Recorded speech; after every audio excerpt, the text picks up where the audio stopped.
Hi there. In this video I'll be showing you everything you need to know about wire gauge to choose the perfect wire for your project. So wire gauge is a measurement of the diameter of the cross-section of a piece of wire. And the thing that confuses a lot of people about wire gauge is that the smaller the number, the thicker the wire.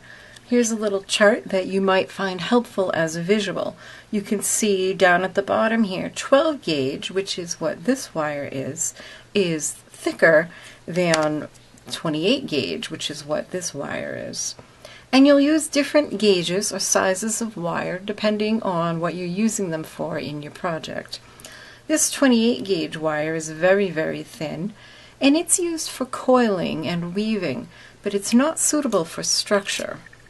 And here's a pair of earrings,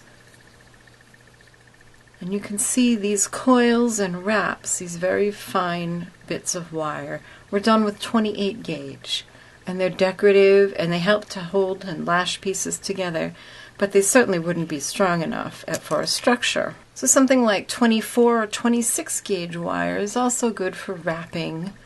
20 gauge wire is actually perfect for making ear wires, and you can make your own ear wires out of wire. They're pretty simple to do, and 20 gauge is just right. And then in these earrings, this frame here is 16 gauge wire, and that's strong enough to hold the shape and hold up the heavy stone. When you get into heavier gauges like this 12 or 14 gauge, that's perfect for a structure that really needs to be rigid, such as in these bangle bracelets.